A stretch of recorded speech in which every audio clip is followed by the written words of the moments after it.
Valérie Rey-Robert, Une culture du viol à la française. Introduction. Un demi-million. Le nombre de femmes majeures victimes de violences sexuelles de toute nature en France métropolitaine chaque année.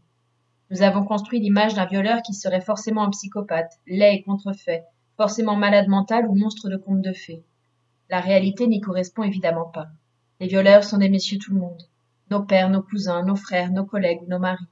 Les victimes, ce sont nous, nos amis, nos sœurs, nos enfants, nos tantes ou nos mères. Les victimes de violences sexuelles sont nombreuses à témoigner des violences qu'elles ont subies, après les faits. Violences subies de la part de leurs proches, leurs familles, leurs amis, leurs collègues, institutions policières, médicales ou judiciaires, par la société tout entière. Interrogées sur leur tenue, leur attitude, leur sourire, leur comportement, elles en viennent quasi inévitablement à se sentir coupables d'un crime dont une seule personne est pourtant responsable, celle qui l'a commis. Si nous réalisions un micro-trottoir dans la rue à propos du viol, les mots ne seraient pas assez forts pour en parler. On évoquerait ce crime abominable qui détruit la vie des femmes et dont elles ne peuvent jamais se remettre. Le violeur serait qualifié de monstre, d'être inhumain qu'il faut enfermer à vie, voire tuer ou castrer. Si nous parlions de viol sur des mineurs, les réactions seraient encore plus virulentes. Mais si l'homme est connu, apprécié, et un homme est toujours au moins connu et apprécié de ses proches, voire adulé, on essaye de repousser loin l'inimaginable. C'est faux, elle a menti, il a dérapé, il a des soucis personnels, il a tant de talent. Si nous nous interrogions sur ce qu'est un viol, la définition serait sans doute pour beaucoup la suivante. Une jolie jeune femme court vêtue rentrant chez elle tard le soir, violée par un inconnu dérangé mentalement et armé d'un couteau. Ces représentations sont fausses. Ce sont des idées reçues, mais elles ont profondément imprégné nos mentalités. Il est extrêmement difficile de se sortir de l'esprit cette image pour se rappeler que le viol a davantage lieu dans un espace privé et est commis par une connaissance.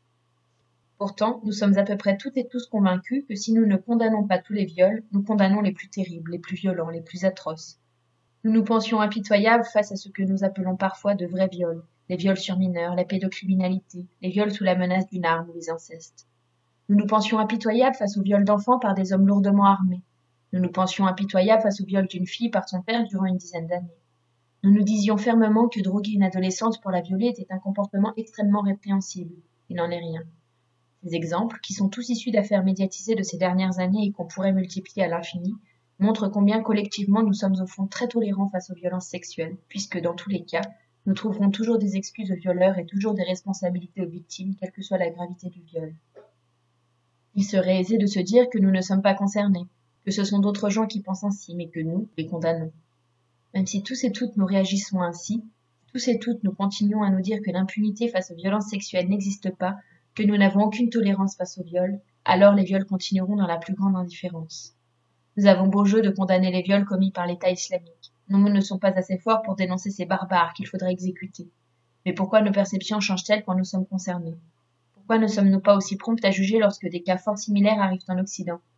La vérité, aussi culpabilisante soit-elle, est que les violences sexuelles ne sont pas vraiment un problème pour nous. La vérité est que nous nous en accommoderons toujours, quitte à déformer la vérité. Les positions de principe, à agiter les bras en tous sens en hurlant que le viol c'est mal, ont fait long feu. Nous condamnons fermement le viol, jusqu'au moment où nous nous rendons compte que le violeur correspond peu à l'image mentale que nous nous en étions construite. Il n'est pas difforme ou malade, il n'a pas attaqué une innocente enfant qui allait porter un petit pot de beurre à sa grand-mère. Il a un métier, des loisirs similaires aux nôtres. Il est inséré dans la société, a une femme et des enfants. Il a du charme et un joli sourire. Il nous ressemble, il pourrait être un collègue, un ami ou nous-mêmes. Il a la carrure d'un futur chef d'État, c'est un voisin charmant. Il est apprécié de ses collègues, il a réalisé des chefs-d'œuvre. C'est un homme extrêmement pieux. Alors, peu à peu, nous cherchons des explications à ce crime si monstrueux. Explications dans la nature masculine, explications dans l'attitude des victimes. Explications qui, quasi invariablement, vont excuser le coupable et culpabiliser la victime.